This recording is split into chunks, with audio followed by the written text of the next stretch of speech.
Bien, hoy empezamos la parte de enfermedades neurodegenerativas y otros trastornos neurológicos. Por ahí vamos avanzando con este tipo de enfermedades. No son temas que se preguntan mucho en el examen de residencias, pero lo abarca también la parte de neurología, ¿no? Algo muy, muy importante. Bien, en el día de hoy empezaremos con la enfermedad de Alzheimer, ¿no? Muy bien. La enfermedad de Alzheimer pertenece al grupo, es el prototipo, básicamente, de las enfermedades neurodegenerativas.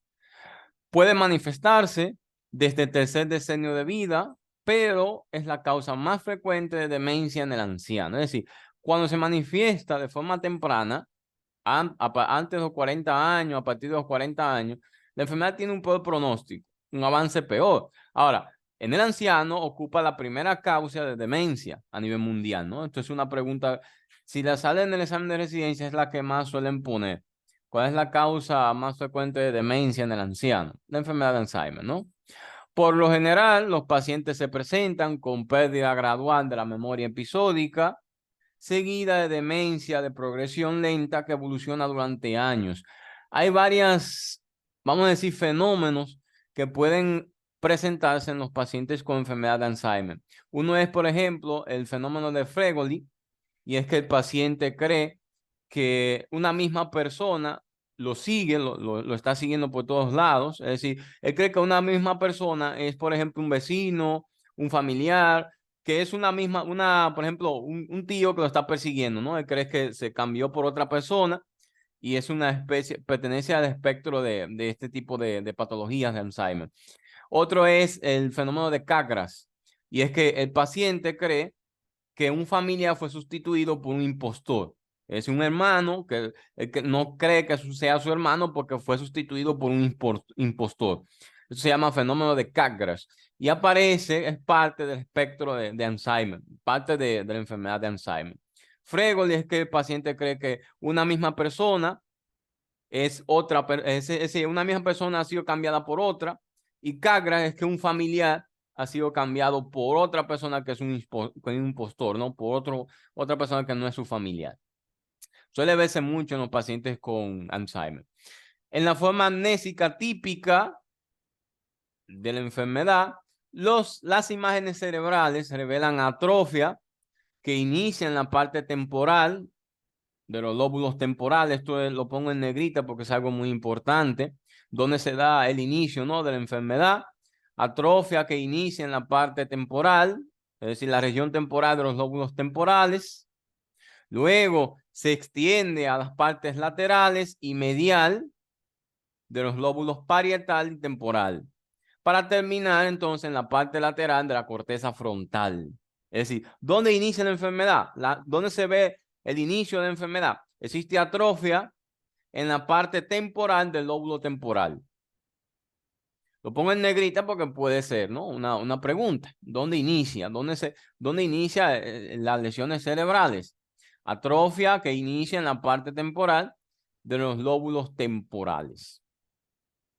En el examen microscópico, entonces, esto es en el examen macroscópico, ¿no?, imágenes cerebrales. En el examen microscópico aparecen ciertos datos característicos. Placas neuríticas que contienen proteína beta amiloide. Esto es una causa de amiloidosis cerebral, beta amiloide, la proteína beta amiloide. Las marañas neurofibrilares y las proteínas tau o filamentos tau. Bien, estos son los datos característicos a nivel microscópico. Los datos característicos a nivel microscópico que suelen aparecer en la enfermedad de Alzheimer. Placas neuríticas que contienen proteína beta amiloide, marañas neurofibrilares o nudillos neurofibrilares y los filamentos tau o proteínas tau. Bien, estos filamentos tau, estas proteínas están hiperfosforiladas. Hay una acumulación de esta proteína beta amiloide en las paredes de los vasos sanguíneos de la corteza cerebral y en las lectomeninges. Cuando hablamos de lectomeninges, recordad que hablamos de aracnoides y duramadre. Cuando hablamos de paquimeninge, hablamos de la pia madre, ¿no?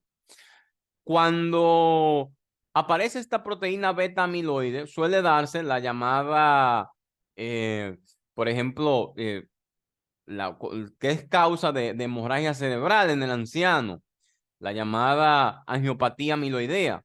La angiopatía amiloidea se debe al acúmulo de esta proteína beta amiloide en los vasos sanguíneos. Entonces, es común que los pacientes con enfermedad de Alzheimer puedan tener también eventos hemorrágicos, y esto es secundario a la angiopatía amiloidea que puede verse en estos pacientes. Bien, recordad estos datos microscópicos que podemos observar en la enfermedad. Placas neuríticas que contienen proteína beta amiloide, maraña o nudillos neurofibrilares y las proteínas o filamentos tau. Bien, por eso lo pongo en negrita, para recordar los datos característicos que podemos observar en la enfermedad de Alzheimer. Digo característicos, pero no son únicos de la enfermedad, porque en la enfermedad de Parkinson también puede verse las proteínas tau en algunos pacientes. Digo característicos, pero no únicos, ¿no? Bien. Se ha hablado mucho de un factor de riesgo. Se sabe que las personas que tienen un aumento de la apolipoproteína E4, tienen un riesgo ligeramente aumentado de presentar la enfermedad. Esto puede ser una pregunta de examen también, de estas preguntas que suelen poner, ¿no? Que son medias rebuscadas, medias profundas, que suelen hacer en el examen de residencias. La apolipoproteína E4. Bien, digo E4, pero en realidad es gamma 4, ¿no? Pero apolipoproteína E4 por si acaso, ¿no? Es decir, los pacientes tienen un aumento de esta apolipoproteína, tienen un riesgo ligeramente elevado de presentar la enfermedad de Alzheimer. Un aumento de esta apolipoproteína. Bien, apolipoproteína E4. Digo E4, pero en realidad es gamma 4. Bien. Dentro de las manifestaciones clínicas de la enfermedad, en las etapas intermedias, el paciente no está en condiciones de trabajar, está en abulia, pierde el interés, se pierde y se confunde con facilidad, necesita de supervisión diaria, ya requiere de apoyo familiar, de un cuidador, ¿no? En algunas ocasiones o en la mayoría de los casos. Esto es muy importante, este deterioro, ¿no? Que se va presentando de forma progresiva en estos pacientes. El lenguaje se deteriora, primero para nombrar objetos, luego para la comprensión del mismo, y al final se termina con la fluidez. El paciente a veces deja de hablar, deja de comunicarse. Aparece luego también apraxia, que no es más que la... Déjeme un segundo, vamos a mutear, ¿no? Bien. Ok. Aparece apraxia. Apraxia no es más que la pérdida de los movimientos aprendidos. Esto, por ejemplo, abotonarse la camisa, ponerse la corbata, peinarse, ¿no? Aparece apraxia en los pacientes con la enfermedad de Alzheimer, es decir, la pérdida de movimientos ya aprendidos. Deme un segundo. Bien. Los pacientes entonces pierden la habilidad de estos movimientos ya aprendidos, de abotonarse las camisas, de ponerse la correa, de, por ejemplo, peinarse, ¿no? Van perdiendo ya estas funciones superiores. El paciente también tiene problemas para realizar tareas motoras secuenciales aprendidas. Esto es lo que se conoce como apraxia. Los pacientes, en la mayoría de los casos, presentan ideas delirantes, que son muy frecuentes, casi siempre sencillas, no es una especie de delirio paranoico. Por ejemplo, robo, infidelidad, identificación errónea.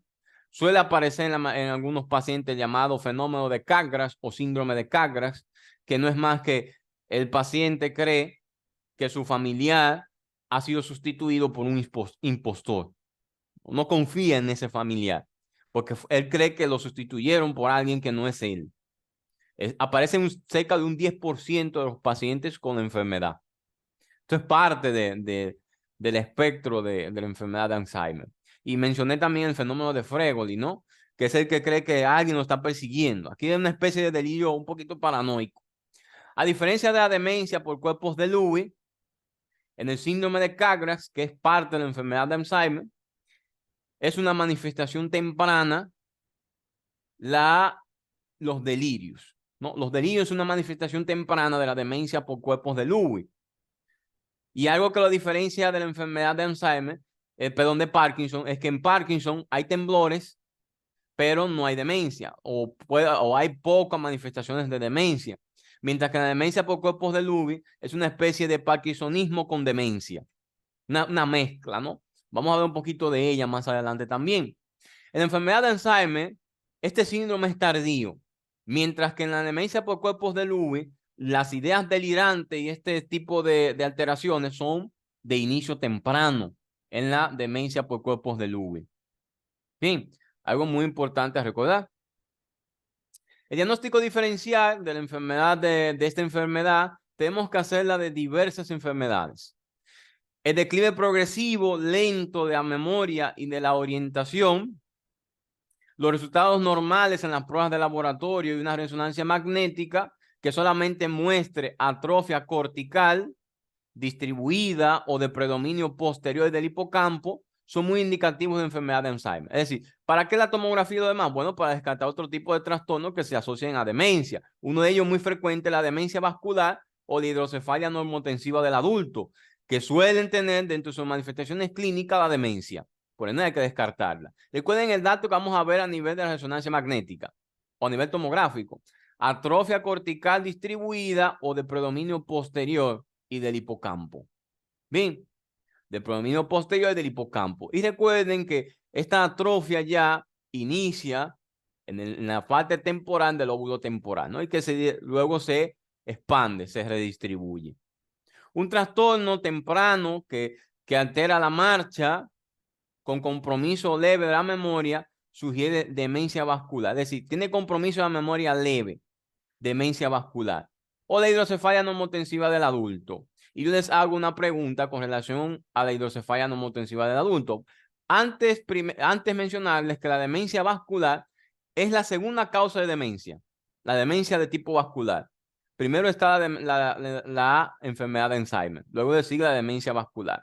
Ahora les hago una pregunta con relación a la hidrocefalia normotensiva del adulto. Esta enfermedad se caracteriza por una triada.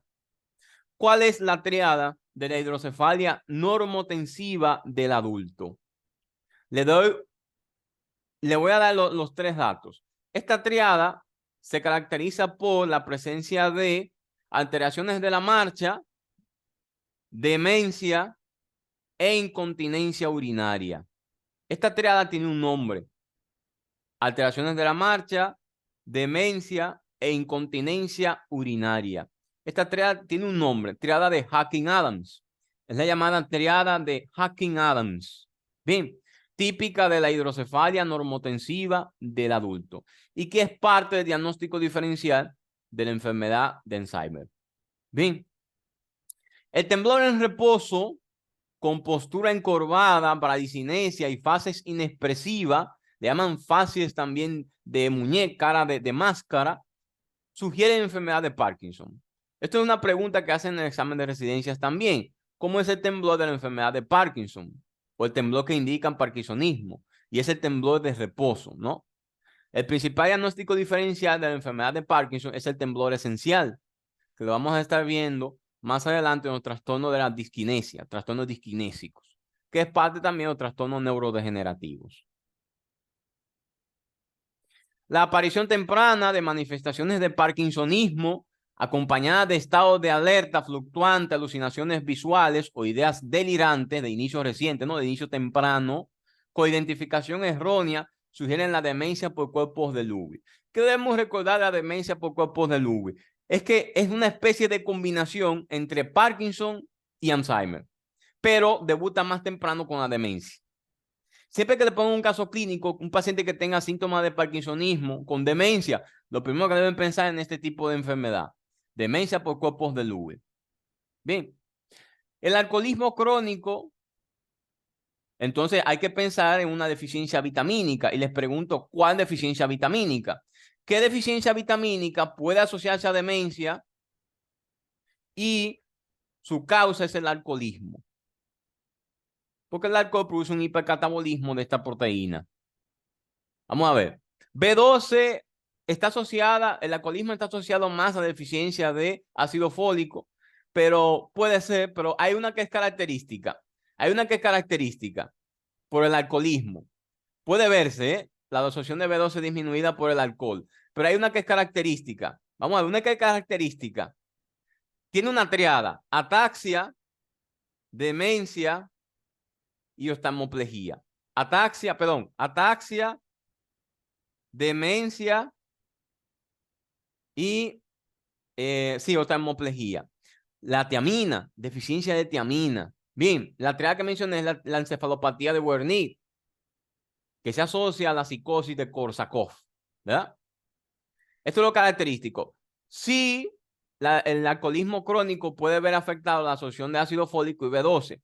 Sin embargo, lo más característico es ver en estos pacientes con deficiencia de tiamina. Bien, esto es lo característico. En la famosa encefalopatía de Wernicke-Korsakoff, ¿no?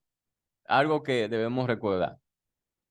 La pérdida de sensibilidad de la posición de las articulaciones y de la vibración, acompañada del signo de Babinski positivo, sugiere una deficiencia de cobalamina o vitamina B12. Sí se asocia a demencia. La deficiencia de B12 provoca la llamada demencia megaloblástica, que puede también ocasionar el cuadro, un déficit grave o severo de la vitamina también puede provocar demencia. Pero es muy característico las parestesias, la pérdida de sensibilidad, la pérdida de la posición, la pérdida de vibración, signo de Babinski positivo. El signo de Babinski es recordar que hace referencia a daños de la vía córtico-espinal. Pregunta de examen de residencia. Signo de Babinski, daños en la vía córtico-espinal. Los cambios notorios en la conducta, con capacidad de navegación intacta y atrofia focal de predominio anterior, sugieren entonces demencia frontotemporal. Vamos a ver un poquito de este tipo de enfermedades también, la demencia frontotemporal.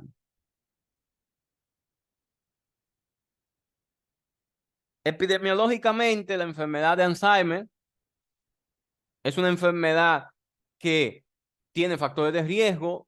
La edad avanzada es principal. El principal factor de riesgo para la enfermedad de Alzheimer es la edad avanzada. Y un antecedente familiar positivo que se agrega dándole más peso a este factor de riesgo que es la edad avanzada.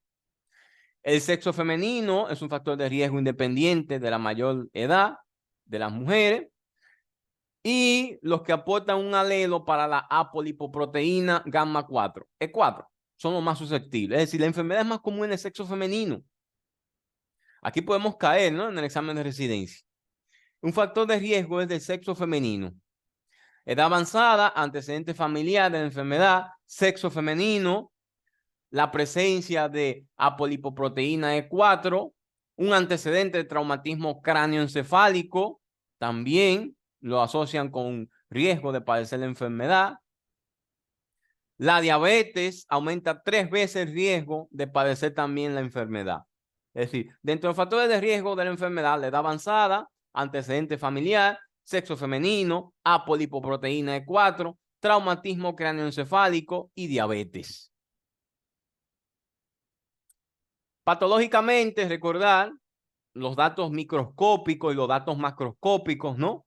En la necropsia, la degeneración es más temprana y más grave, casi siempre se encuentra en el lóbulo temporal medial, es decir, la región temporal del lóbulo temporal. Corteza temporal lateral y el núcleo basal de Maynard. Lóbulo temporal, recordar esto, el lóbulo temporal medial.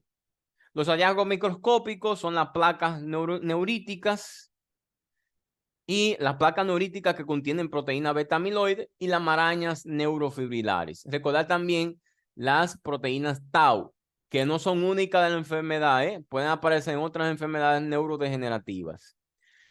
Las especies amiloides, estas proteínas beta amiloides, también son llamadas oligómeros, producen complejos solubles, pueden causar disfunción celular y representan la molécula tóxica temprana de estos pacientes. Recuerden que también pueden asociarse a angiopatía amiloidea con el riesgo de sangrado, hemorragia, ¿no? A nivel cerebral.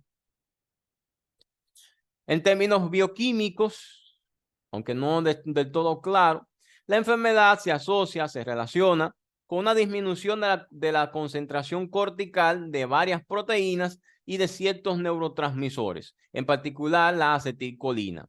Lo contrario es en la enfermedad de Alzheimer, de Parkinson, que se asocia a un déficit de dopamina, ¿no? En la enfermedad de Parkinson. Aquí, acetilcolina. Su enzima sintética, la colina acetiltransferasa, y sus receptores colinérgicos nicotínicos se ven afectados en la enfermedad por igual. Este es el dato bioquímico característico de la enfermedad. La disminución de la acetilcolina refleja entonces una degeneración de las neuronas colinérgicas en el núcleo basal de Maynard, que se encuentra en toda la corteza. Recuerden este núcleo, ¿no? Núcleo basal de Maynard. Una degeneración de las neuronas de este núcleo, neuronas colinérgicas. En la enfermedad de Parkinson, lo que está afectado es la sustancia negra, donde está la mayor parte de cuerpos neuronales, donde se produce dopamina. En la enfermedad de Parkinson, ¿no? Sustancia negra, Parkinson, núcleo basal de Maynard, en la enfermedad de Alzheimer. Hay otras, vamos a decir, factores de riesgo, pero son consideraciones genéticas. El gen APP en el cromosoma 21 es un factor de riesgo.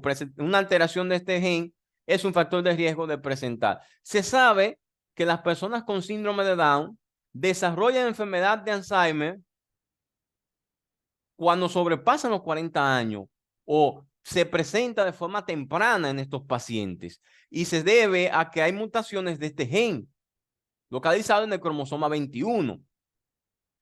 Esto es una pregunta de examen de residencia que suelen hacer mucho también. Anteriormente, en el examen de 1990, por ahí, el síndrome de Down se asocia a enfermedad de Parkinson y leucemia. Estos pacientes tienen un riesgo 4 veces mayor de presentar este tipo de enfermedades: Alzheimer y leucemia.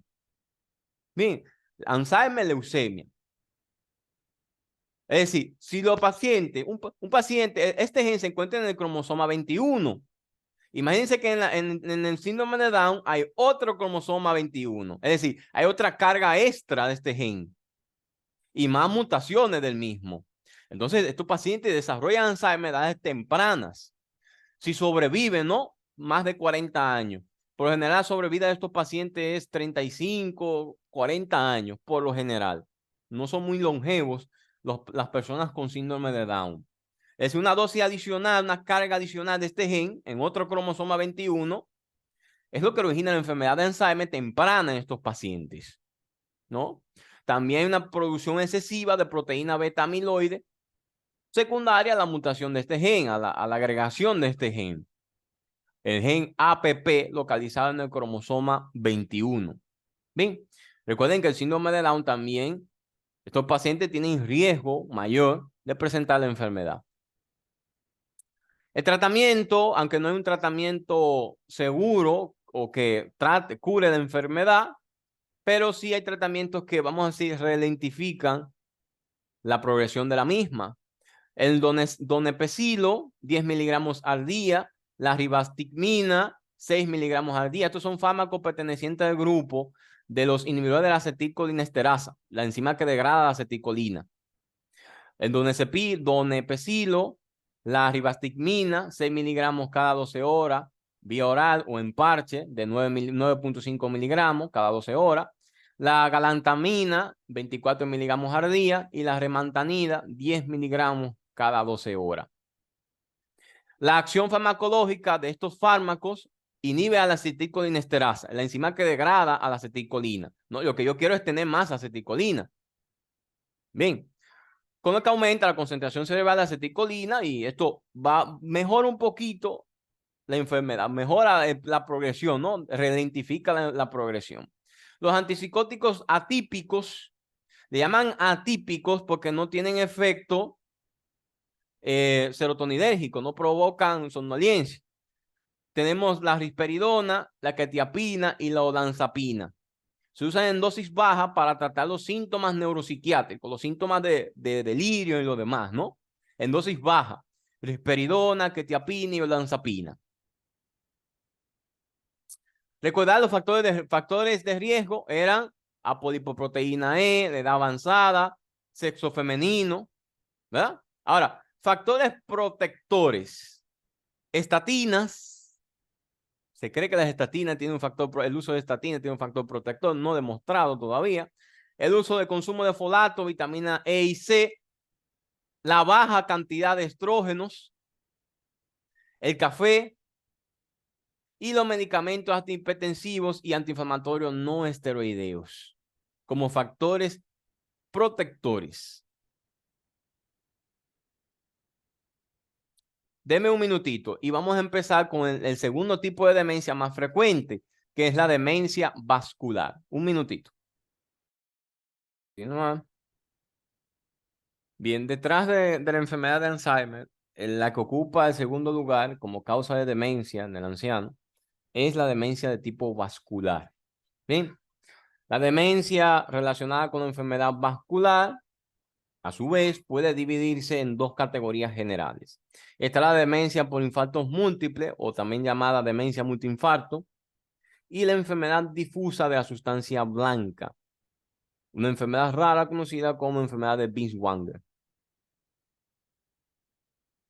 Esta es la llamada enfermedad de Binswanger, que es una enfermedad difusa de la sustancia blanca. Le llama enfermedad de Binswanger. Este es el dato característico. Estas imágenes hipodensas que se observan a nivel tomográfico. Déjeme quitar esta parte de aquí. Deme un segundo. Déjeme quitar esta partecita de aquí que está como interrumpiendo, ¿no? Vamos a poner esto aquí. Déjenme ver. Animaciones. Vamos a moverla aquí abajo.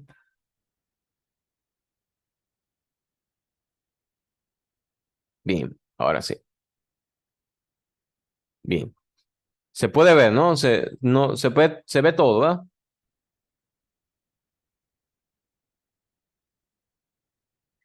No se ve. Se ve ahora, ¿verdad? Ok, listo. Bien. ¿Qué debemos saber de estas enfermedades? Recuerden que es la segunda causa de demencia en el anciano detrás de la enfermedad de Alzheimer.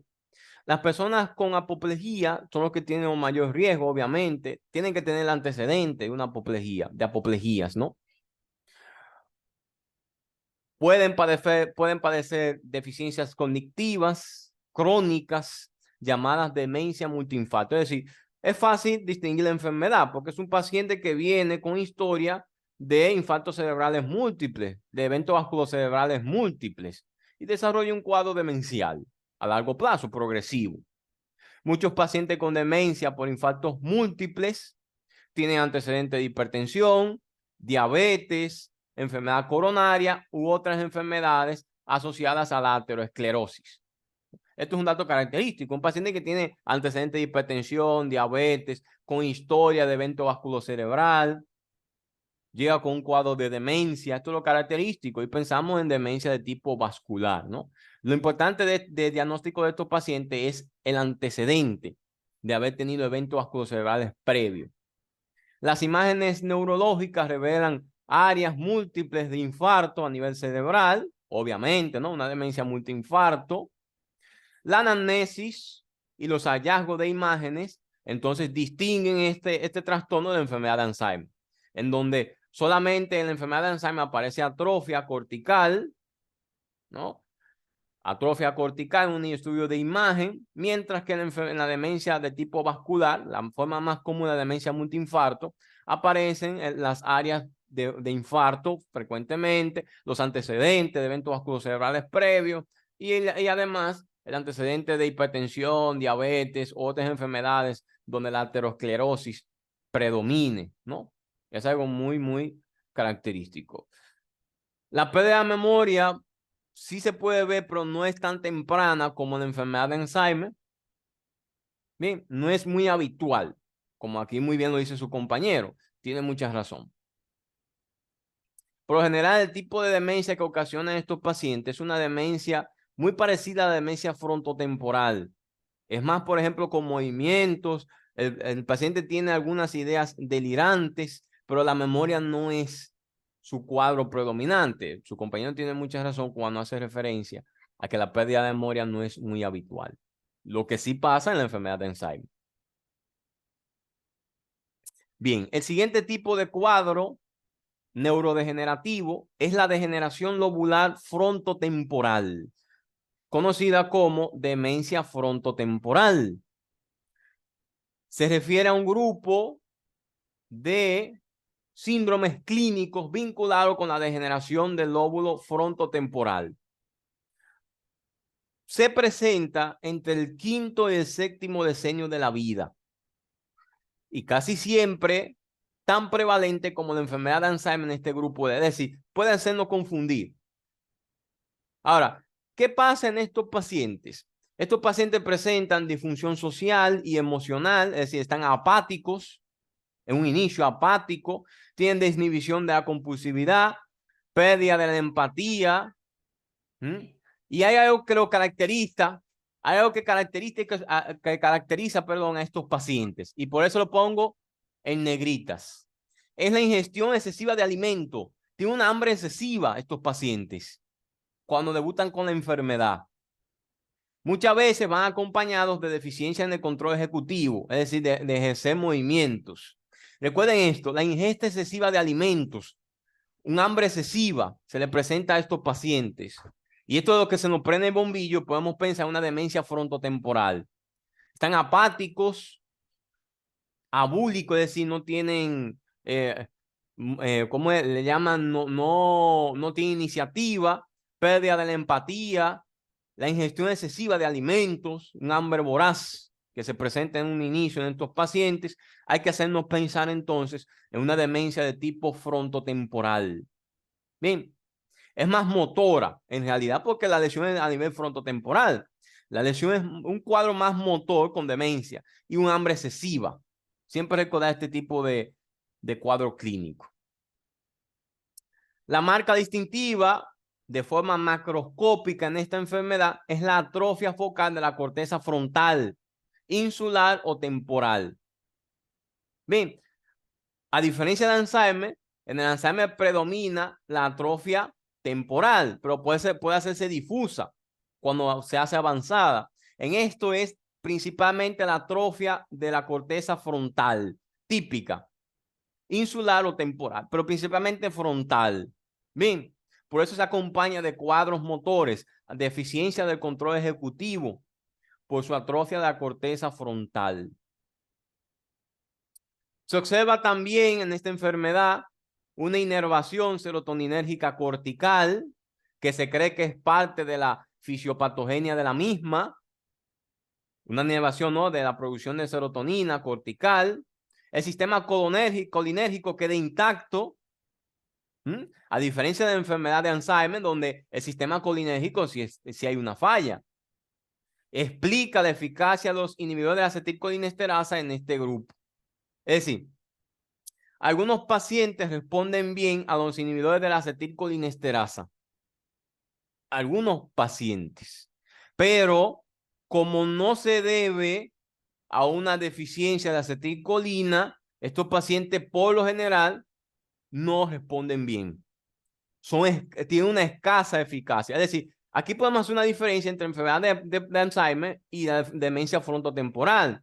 En la enfermedad de Alzheimer sí hay una buena respuesta, mientras que en la demencia frontotemporal hay una escasa respuesta al tratamiento que es para la enfermedad de Alzheimer. Pero algunos pacientes responden, no se sabe por qué, pero algunos pacientes responden al uso de inhibidores de la acetilcolinesterasa, pero es escasa su eficacia en el tratamiento de la misma. Bien, el siguiente trastorno a considerar es la llamada demencia con cuerpos de Lewy. La demencia con cuerpos de Lewy. Siempre recordar que esta es una enfermedad que se asocia a un síndrome parkinsoniano. No es Parkinson. Siempre pensarla cuando le pongan un caso clínico, un paciente con demencia y síntomas o signos parkinsonianos, una manifestación clínica parkinsoniana con demencia. Siempre hay que pensar en demencia por cuerpos de Lewy. Bien, muchos casos se unifican en la patología de cuerpos de Lewy. Recuerden que los cuerpos de Lewy no son patognomónicos de esta enfermedad. ¿En qué otra enfermedad pueden aparecer los cuerpos de Lewy? En la enfermedad de Parkinson. Por eso tiene esa asociación muy grande con esta enfermedad. Recuerden que los cuerpos de Lewy no son patognomónicos de esta enfermedad. También pueden aparecer en la enfermedad de Parkinson. Lo vamos a ver cuando estemos hablando de los trastornos disquinésicos, las disquinesias. Muchos casos se unifican en la patología de cuerpos de Lewy y neuritas de Lewy, que asciende del tronco del encéfalo por la sustancia negra, el sistema límbico y la corteza cerebral, la corteza cerebral completa, ¿no? Esta enfermedad es un síndrome clínico que puede ser muy variable, pero sus manifestaciones clínicas características son alucinaciones visuales, parkinsonismo, recordar esto, no es Parkinson, es parkinsonismo, estado de alerta fluctuante, caídas y a menudo trastornos conductuales que se dan durante el sueño de movimientos oculares rápidos, el sueño REM. A diferencia de la enfermedad de Parkinson, la demencia por cuerpos de Lewy empeora con la L-Dopa. Recuerden que la L-Dopa es el tratamiento de elección para la enfermedad de Parkinson, pero estos pacientes empeoran con la administración de L-Dopa. Aquí tenemos algo que puede hacer una pequeña diferencia, ¿no? En la demencia por cuerpos de Lewy, los pacientes empeoran con L-Dopa, mientras que en la enfermedad de Parkinson, los pacientes mejoran. Ese tratamiento de elección. La L-Dopa. Y recuerden que no se debe administrar dopamina en estos pacientes porque la dopamina no atraviesa la barrera hematoencefálica. La dopamina administrada a nivel periférico no atraviesa la barrera hematoencefálica, pero sí la L-Dopa, que es un profármaco, ¿no? A nivel del sistema nervioso central se convierte en dopamina por la dopamina descarboxilasa. Algo muy importante, recordar otra vez, síntomas de parkinsonismo más demencia, pensar en demencia por cuerpos de Lewy. Bien, el Parkinson puede asociarse a demencia, pero es muy rara la demencia en el Parkinson, rarísima. La característica neuropatológica fundamental, aunque no única, es la presencia de cuerpos de Lewy y neuritas de Lewy en ciertos núcleos específicos del tronco del encéfalo, la sustancia negra, la amígdala, todo esto es parte del sistema límbico, giro del cíngulo y la neocorteza. Bien, no es única la presencia de cuerpos de Lewy, pero sí es característica. Cuerpos de Lewy y neuritas de Lewy. Bien. Otra enfermedad neurodegenerativa rara, diría yo de las más raras de este grupo, es la enfermedad de Creutzfeldt-Jakob. Esta enfermedad se debe a la acumulación de una proteína infecciosa anómala. ¿Qué tipo de enfermedad? ¿Qué tipo de proteína es esta? ¿Quién podría decirme? Enfermedad de Creutzfeldt-Jakob. Una pista. Es una variante de la enfermedad de las vacas locas. La enfermedad de Creutzfeldt-Jakob, ¿verdad? Jacob. Se debe a proteínas infecciosas. Estas proteínas infecciosas se conocen con el nombre de priones. Muy bien, prión o priones, ¿verdad? Es una enfermedad por priones, que es parte de las demencias, de las enfermedades neurodegenerativas. Recuerden que este grupo de enfermedad se conocen como enfermedades por priones, son proteínas infecciosas. Entran en los capítulos de infectología. Tenemos la enfermedad de las vacas locas, la variante en el humano, que es la enfermedad de Creutzfeldt-Jakob, la enfermedad de Weisman-Strauss. Tenemos también el Scrappy, que se da en cabras, pero que puede también afectar al ser humano. El Kuru, que es un trastorno donde ciertas tribus de África se comen el cerebro de los familiares que mueren, ¿no? Una tribu se come, se ha asociado a ese tipo de personas que se comen el encéfalo de otros seres vivos, ¿no? El Kuru se llama, es una enfermedad Kuru de ese nombre de tribu. son enfermedades por priones. Bien, y tenemos también el insomnio familiar fatal. Este grupo de enfermedades se llaman enfermedades producidas por priones. El prototipo de ellas es la enfermedad de Creutzfeldt-Jakob, la variante humana de la enfermedad de las vacas locas. Bien, algo muy importante a saber. Pertenece al grupo de las enfermedades priónicas, enfermedades por priones, proteínas infecciosas. Es un trastorno de progresión rápida que se acompaña de demencia, signos corticales focales, rigidez y mioclonías, temblores, contracciones musculares repetidas. Una vez se presenta, la muerte se da en menos de un año después del diagnóstico. Después de que inician los síntomas y se hace el diagnóstico, es malo el pronóstico, porque la mayoría de pacientes fallecen. Hay zonas de hiperdensidad en listón, como pueden ver aquí, zonas de hiperdensidad en listón que suelen aparecer en esta enfermedad. Y a nivel de los ganglios basales pueden verse también estas lesiones. Hay una inversión atenuada por líquido con rasgos diagnósticos. Por ejemplo, estas lesiones que se originan en la corteza cerebral originan como especie de esta lesión como en listón, estas alteraciones de las circunvoluciones, originan esta alteración que parecen como en canales y se llama hiperdensidad en listón, muy característico de esta enfermedad. De las enfermedades neurodegenerativas, la enfermedad de Creutzfeldt-Jakob es una de las más raras. Y siempre recordar el consumo de vacas, ¿no? Animales con la infección. Siempre recordar esto, porque se asocia a este tipo de alimentos. Bien, otro tipo de enfermedad, deme un segundo.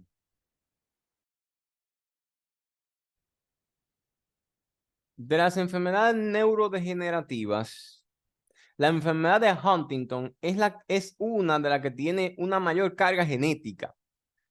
Recuerden que es una enfermedad autosómica dominante. Se debe a una alteración de los tripletes de guanina, adenina, y que forma una proteína patológica llamada huntingtina. Su cromosoma principal es a nivel del cromosoma 4. La alteración se encuentra a nivel del cromosoma 4. ¿Por qué digo esto? Una vez, cuando estaba tomando el examen de residencia, se filtró una especie de examen. Ese fue en el año 2018, cuando el examen se cambió a último momento. Solamente pasó el 3% de lo que tomaban el examen. Imagínense. Ya ustedes saben que la mayoría ya iba preparado con su cosa comprada, como siempre hay, ¿no? Se cambió el examen a último momento. A mí me llegó una vez un examen que se filtró un examen, por eso fue que lo cambiaron.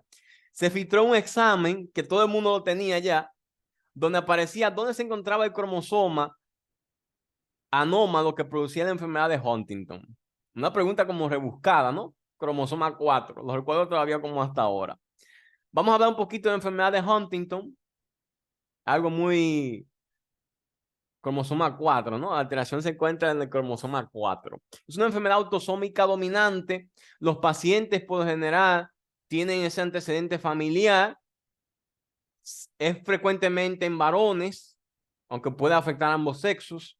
Y la enfermedad se caracteriza porque tiene un cuadro progresivo de temblores, alteraciones con coreatetosis de forma temprana y luego terminan por un cuadro demencial, que es la causa de muerte en estos pacientes. Enfermedad de Huntington. Y recuerden que es la corea hereditaria, corea de Huntington, ¿no? La corea adquirida es la corea de Sydenham, que se da en la enfermedad conocida como fiebre reumática, ¿no? Cuando se habla del baile de San Vito, hablamos de corea de Sydenham. Corea hereditaria, corea de Huntington. ¿Ven? Un cuadro de coreatetosis de forma temprana en esos pacientes y luego terminan con un cuadro demencial. Enfermedad de Huntington. Es un trastorno cerebral degenerativo con características autosómicas dominantes, ¿verdad? Exacto. Las manifestaciones clínicas típicas son corea, trastorno conductual y daño en las funciones ejecutivas. Bien, los síntomas comienzan entre el cuarto a quinto decenio de edad, aunque hay muchos pacientes que inician de forma temprana. El intervalo es amplio, es decir, no hay una edad específica, pero la mayoría comienza entre los 40 a 50 años. Miren que va desde la infancia hasta los 70 años pueden tener la enfermedad, pueden iniciar la enfermedad. Bien, se sabe que tiene una penetrancia muy fuerte. Y es que si mi padre desarrolló la enfermedad a edades tempranas, yo la puedo desarrollar a edades muy tempranas también. Tiene una penetrancia muy grande en la enfermedad. Es amplio, pero la mayoría debuta entre los 40 y 50 años de edad, pero puede ir desde la infancia hasta los 70 años. Con frecuencia la memoria se conserva, a diferencia de la enfermedad de Alzheimer en forma avanzada, ¿no? Donde la memoria prácticamente se desvanece, hasta que llega la enfermedad avanzada, presentan atención, juicio, conciencia de sí mismo, funciones ejecutivas, a menudo se alteran en una etapa temprana. Es decir, para aclarar, la enfermedad de Huntington es una enfermedad degenerativa que cuando inicia es de forma progresiva, a diferencia de la enfermedad de Alzheimer, que lo hace un poquito más tardío, la pérdida de la memoria. Bien, recuerda, esto es la primera parte de la enfermedad de Huntington, ¿eh? Porque cuando hablemos de enfermedad de Huntington, la estaremos mencionando en los trastornos hereditarios neurológicos, que aquí hablaremos un poco de pediatría también, hablando de las malformaciones del sistema nervioso central, que hay que mencionarlas también porque se hacen frecuentes en el examen de residencias. Bien. Hidrocefalia de presión normal, también conocida como hidrocefalia normotensiva del adulto. La triada clásica, conocida como triada de Hawking-Adams, se compone de ataxia, es decir, alteración de la marcha. Puede ser atáxica. Cuando hablamos de marcha atáxica, es pérdida de la coordinación. El paciente no puede caminar bien porque pierde la coordinación. Es decir, cuando inicia el movimiento, ya presenta la alteración. Cuando hay apraxia, marcha apráxica, es que el paciente se le hace difícil iniciar el movimiento. Bien, porque es de movimiento aprendido. Uno es aprendido, el otro es de equilibrio, de la coordinación. Cuando es atáxica es cuando inicia, que empieza el deterioro, la alteración. Cuando es apráxica, la dificultad es antes de iniciar, cuando va a iniciar la marcha, ¿no? Esta es la diferencia entre una marcha apráxica y una marcha atáxica. La triada se conoce como triada de Hawking-Adams. Ven, Hawking-Adams. Triada de Hawking-Adams. Se conoce la triada. Alteración de la marcha, demencia y la incontinencia urinaria. Si ustedes ven esto en un examen de residencias, pongan hidrocefalia normotensiva del adulto. Bien. Las imágenes cerebrales muestran de forma características el crecimiento ventricular, obviamente es una hidrocefalia, pero con presión normal, del líquido cefalorraquídeo. No hay atrofia cortical y si la hay es muy leve, a diferencia de las otras enfermedades que vimos que sí se asocian a atrofia cortical. ¿Cómo mejoran estos pacientes luego de la punción lumbar? Y muchos se ven con mejoría también de indometacina y acetazolamida. Muchos también muestran mejorías, pero lo característico es que mejoran luego de la punción lumbar. Bien. Recuerden, triada de Hawking-Adams, vean aquí. Demencia, ataxia, incontinencia urinaria, indicativos de la hidrocefalia normotensiva del adulto. Parte de esos trastornos neurodegenerativos. Un trastorno que les dije que íbamos a hablar es la llamada encefalopatía de Wernicke, que puede venir aunada a la psicosis de Korsakoff. Muchos lo llaman síndrome de Wernicke-Korsakoff, ¿no? Su principal causa es la deficiencia de tiamina. Bien, deficiencia de tiamina. Una causa frecuente de deficiencia de tiamina es el alcoholismo crónico, el alcoholismo. Paciente luce desnutrido, con frecuencia alcohólico, ¿no? No siempre el paciente es alcohólico porque puede deberse a otro. ¿Quién sabe? Por ejemplo, el consumo excesivo de café. El café produce tiaminasas que degradan la tiamina. El arroz produce tiaminasas que degradan la tiamina. Por eso la enfermedad se ha visto muy frecuente en Asia, donde el consumo de este cereal es mayor. Casi siempre en toda hora del día se come arroz. El arroz, ciertos vegetales, el café contiene tiaminasas que degradan la tiamina. Bien, aunque la mayor frecuencia del síndrome de Wernicke-Korsakoff se ve en los pacientes alcohólicos.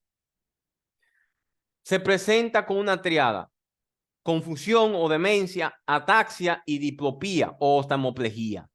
Esta es la triada típica de la encefalopatía de Wernicke. Bien, confusión, ataxia y diplopía. Esto deriva de la inflamación, de la necrosis de estructuras periventriculares que se encuentran en la línea media, alteraciones talámicas, dorsomediales, cuerpos mamilares, cerebelo medial, parte de la sustancia gris periacueductal y núcleo estrocal y aductor. Esto es lo que provoca también la diplopía, los trastornos oculomotores. La administración temprana de tiamina por vía parenteral mejora en la mayoría de los pacientes. Recuerden que un síndrome tardío en estos pacientes es la psicosis de Korsakoff. El paciente pierde la memoria, tiene pérdida de recuerdos y ya está entrando aquí una psicosis de Korsakoff. Estaremos hablando un poquito del síndrome de Wernicke-Korsakoff cuando entremos a la parte de déficit vitamínicos, que lo estaré incluyendo en la parte de endocrino. Bien, siempre en el examen de residencias hacen una o dos preguntitas con relación a la deficiencia de una vitamina. No sé si han dado cuenta. Me confirman, me dejan saber. Siempre que ustedes van a un examen de residencia, siempre le ponen la deficiencia de una vitamina, ya sea de vitamina B, de tiamina, de niacina. Siempre le ponen una o dos preguntas. Siempre, siempre. Por eso vamos a escorbuto, vitaminas K, siempre le ponen una deficiencia. En la parte de endocrino, vamos a incluir las deficiencias vitamínicas, los síndromes clínicos, ¿verdad? Las alteraciones que se ven en las deficiencias vitamínicas. Siempre ponen una o dos, siempre. La deficiencia de tiamina prolongada, sin tratamiento, puede ocasionar un cuadro amnésico. El paciente olvida, ¿no? Olvida cosas, es de forma irreversible. Se llama síndrome de Korsakoff o psicosis de Korsakoff. Si no se trata, estos pacientes pueden culminar en la muerte por el trastorno neurodegenerativos. El paciente es incapaz de recordar nueva información, ya el paciente empieza a olvidar, a pesar de que la memoria inmediata, por ejemplo, los pacientes, hay un dato característico de estos pacientes, es que cuando ellos hablan, cuando uno le hace preguntas del ambiente donde ellos están, ellos toman eso para completar lo que les falta. Por ejemplo, si hay un reloj en la puerta, el paciente habla de que tenía un reloj, se le perdió, como para completar. Esto es característico de la psicosis de Korsakoff, esta pérdida de la memoria de forma inmediata. La capacidad de atención, el nivel de conciencia puede ser normal. No hay un tratamiento específico cuando se presentan estos pacientes con la psicosis de Korsakoff, que es el cuadro más avanzado de la encefalopatía de Wernicke. Bien, la deficiencia previa de tiamina ya produjo un daño irreversible. Esto se ve en un cuadro avanzado, la psicosis de Korsakoff. Alteración de los núcleos talámicos mediales y de los cuerpos mamilares de forma irreversible. Ya hay una pérdida de todos estos componentes, de todas estas vainas de mielina. La tiamina es un cofactor para la producción de mielina y se ve ya de forma irreversible. Deficiencia de vitamina B2. Un dato antes de hablar de deficiencia de vitamina B2. Hay un dato que debemos recordar. Cuando tenemos un paciente alcohólico, nos llega un paciente alcohólico, le voy a hacer una pregunta así, a modo de incógnita. ¿Qué administramos primero en un paciente que sospechamos que tiene encefalopatía de Wernicke? ¿Qué administramos primero? La dextrosa, alcohólico, ¿no? Alcohólico con un probable síndrome de Wernicke. Dextrosa o tiamina. ¿Qué administramos primero? ¿La dextrosa o la tiamina?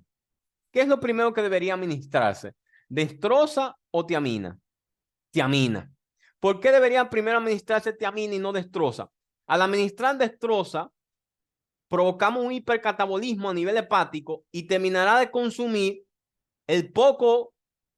la poca cantidad de tiamina que tiene ese paciente y agravamos entonces la encefalopatía. Por eso se administra primero tiamina y a pasar en 30 minutos, y después de esos 30 minutos se administra la destroza, ¿verdad? Agrava la encefalopatía si se administra primero la destroza, porque la destroza aumenta el catabolismo hepático de la tiamina. Esto es algo que hay que tomar en cuenta, ¿eh?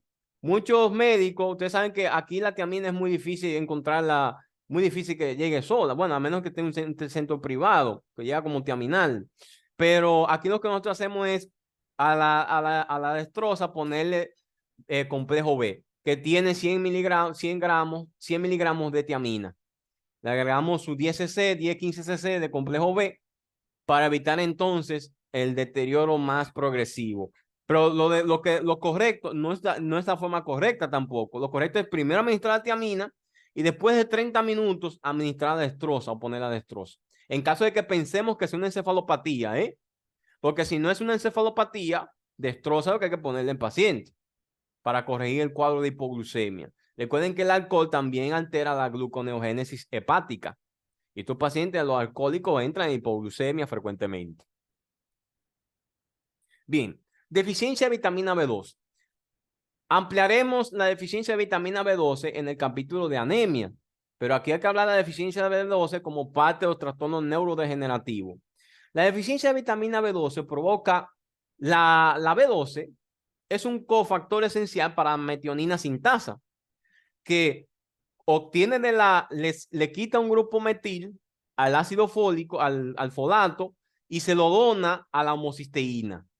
¿Qué pasa cuando se le dona un grupo metil a la homocisteína? Se convierte en metionina. La metionina es un cofactor a su vez para la síntesis de la S-adenosilmetionina, que es un estabilizador de la membrana neuronal y de la vaina de mielina. Sin vitamina B12 hay un déficit de S-adenosilmetionina. Y por ende, estos pacientes presentan un trastorno que se conoce como mielinólisis funicular. Ese es el trastorno típico de la deficiencia de B12. Se ve a nivel de resonancia magnética una degeneración de la vaina de la sustancia blanca, de la médula espinal y de la corteza cerebral. Es característico esto, se llama mielinólisis funicular. Mielinosis, no mielinólisis, mielinosis funicular, que es característico de deficiencia de vitamina B12. La deficiencia de vitamina B12 origina un cuadro típico de parestesias principalmente, pero a largo plazo, de forma progresiva, origina un cuadro conocido como demencia megaloblástica, que también puede aparecer demencia en estos pacientes. Por lo general produce un síndrome de médula espinal, una mielopatía. Esto se conoce como mielosis funicular, que afecta a las columnas posteriores. El paciente empieza a tener parestesias, pérdida de sensibilidad de vibración, de la posición, presenta signo de Babinski positivo, signo de Babinski, es decir, alteración de la vía córtico-espinal, por un déficit de este estabilizador que es necesaria para darle estabilización, para estabilizar la vaina de mielina. Se conoce como S-adenosilmetionina. Voy a estar explicando un poquito de esto en el capítulo de anemia. Ojo con eso, ¿eh? Voy a estar explicando un poquito de esto en el capítulo de anemia, porque es importante la cobalamina y por qué aparece la llamada trampa de los folatos cuando se administra tiamina y no ácido fólico. Vamos a hablar de todo eso cuando pasemos los capítulos de anemia. La S-adenosilmetionina es necesario para la metilación de los fosfolípidos de la mielina, es decir, regula, estabiliza la vaina de mielina. El tratamiento de esta enfermedad es con cobalamina de vía parenteral. Cobalamina, ¿no? El tratamiento de la demencia por vitamina B12. Recuerden que su déficit provoca característicamente parestesias, pérdida de sensibilidad de la vibración y de la posición y presencia de signo de Babinski. Si no se trata, provoca un cuadro demencial conocido como demencia megaloblástica. Tenemos también otro tipo de enfermedad neurodegenerativa, es la llamada encefalitis paraneoplásica autoinmune.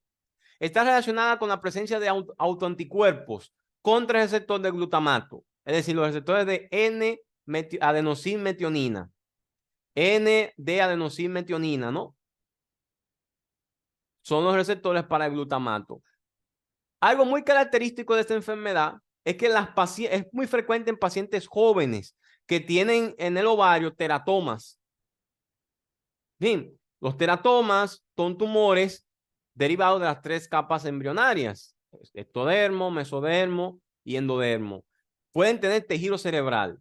Un teratoma con tejido cerebral va a producir, el cuerpo va a producir anticuerpos para el sistema nervioso central, atacando a su vez el teratoma, ¿no? Y entonces se produce un cuadro autoinmune conocido como encefalitis paraneoplásica, bien, relacionada a autoanticuerpos contra el receptor del glutamato, N-adenosina-metionina. Se manifiesta, perdón, con N-metionina de aspartato. Bueno, me quedé con el adenosil. Se manifiesta como un trastorno psiquiátrico progresivo con pérdida de la memoria y convulsiones. Es frecuente verlo, este trastorno, en mujeres jóvenes, porque se asocia con el teratoma ovárico. El teratoma tiene tejido cerebral, el cuerpo ataca el teratoma, pero también ataca el sistema nervioso central, con la formación de autoanticuerpos contra los receptores de glutamato. N-metil de aspartato, ¿verdad? Es no adenosil, N-metil de aspartato. Me quedé con el nombre de S-adenosil. N-metil de aspartato. Bien, recuerden esto. Una mujer joven con un teratoma que presenta un cuadro de demencia, pérdida de la memoria y convulsiones, hay que pensar en una encefalitis paraneoplásica autoinmune. Bien, hay muchos tipos de encefalitis paraneoplásica autoinmune, pero la causa más común son los teratomas de ovario. Por eso es frecuente verla en pacientes jóvenes. Bien, recuerden, el teratoma es un tumor derivado de las 3 capas embrionarias. Puede tener ojo, puede tener pelo, puede tener cualquier tejido de cualquier capa embrionaria. Cuando un teratoma tiene tejido neuroectodérmico, tiene neuronas. Y el cuerpo, viendo ese cuerpo extraño, ataca el teratoma, pero también a su vez produce anticuerpos también para el sistema nervioso central, porque está atacando células nerviosas en el teratoma. Entonces se origina una encefalitis paraneoplásica. Cuando hablamos de síndromes paraneoplásicos, hablamos de signos y síntomas fuera de donde se encuentra el tumor real, ¿verdad? Por ejemplo, un teratoma de ovario, una paciente con un trastorno neurológico. Es un síndrome paraneoplásico. Estaremos hablando de los síndromes paraneoplásicos cuando entremos al capítulo endocrino, que es donde más se provocan, donde más se producen